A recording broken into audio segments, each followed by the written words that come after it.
Alright, so I get it. You're tired of me talking about how great Jesus is and you want to hear more proof and hard evidence and all of that fun stuff. Well, we're going to get to that in just a minute, but I want to talk a little bit about Jesus' teachings. Specifically, love your enemies and pray for those who persecute you. Now, this sounds all nice and sweet and ideal, but when we actually try to put it into practice, it's just a little bit harder. Now let's take an example. There's this new guy at work and he's actually quite good at his job. He's on time every day, he does his work well, he's very friendly, and everything's great. Now let's say 3 or 4 years go by, and it's time for somebody to receive that new manager position. And you've been at this company for, say, maybe around 10 years. Well, you're pretty sure you're going to get the position, but when the time comes for the promotion, the new guy got it.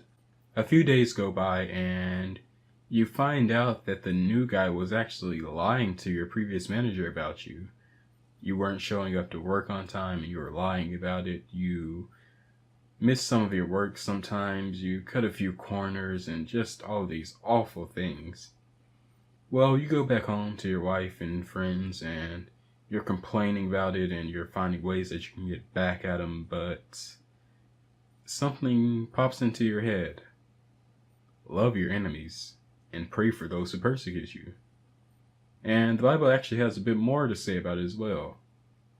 Do not be overcome by evil, but overcome evil with good. And some of those good things are things like showing grace and mercy and patience and goodness to even those who hate you and bring you down. Now, does that sound like that could apply here? Now, these teachings of Jesus, love your enemies and pray for those who persecute you, they sound more ideal than plausible, don't they? Alright, so what's my point then? Well, do you think a lunatic, a completely crazy person, could have come up with these ideas? Because that's one of two things that you have to believe if you do not believe that Jesus was God. He must have been either a lunatic or a liar. And I think we've already established that this lunatic option is a little bit lackluster.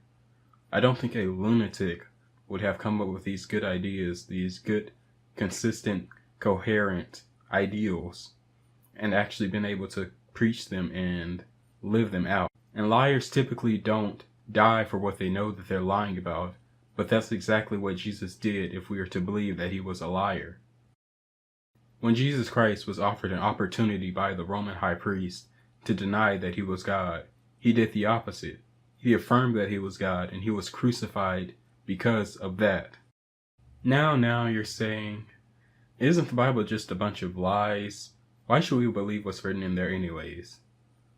Well, if you believe that, you're actually in a fringe group, and this is the fourth option in the liar, lunatic, Lord equation. Legend. But almost no historian believes that Jesus was a legend. In historical terms, the four Gospels were written very, very soon after Jesus' death, about 30-40 years' time, which isn't considered enough for legends to creep in. But if I were to get into all of the facts, this would be a 30-video series, not a 3-video series. So click in the top right to see a video on the resurrection of Jesus Christ. However, we can explore just one other fact, and I believe this to be one of the more convincing points about the resurrection. The apostles and close disciples of Jesus Christ would have had virtually no reason to lie about what they were saying. Think about it. They were getting kicked out of their Jewish communities, persecuted and killed by the Roman Empire, and they were seen as completely crazy by everybody else. If they were lying about this thing, then they should have given up a long time ago. But they weren't. And this wasn't something that they were deceived into believing either. They saw Jesus Christ, a dead man, alive, with their own 2 eyes. This is unlike jihadists today who blow themselves up for what they believe. They haven't actually seen Muhammad or seen any miracles that he's done. And many scholars have taken up some shaky positions in order to refute this. They say that maybe the apostles saw hallucinations, but I don't tend to think that multiple people see the same hallucination of this one guy, a dead man, alive. When the full picture is taken into account, I find it easiest to believe that Jesus Christ actually rose from the dead. And since dead men don't naturally come back to life, Jesus Christ must have had some kind of supernatural backing. And he claimed that backing was God the Father, and that he himself was also God. Now, should you believe this? Well, I believe that you should look more into the resources that I provided in this video and come to a conclusion of your own of whether or not Jesus Christ really was God. Thank you for watching this video. Leave a like if you liked the video, subscribe if you want to see more, and please comment with your thoughts.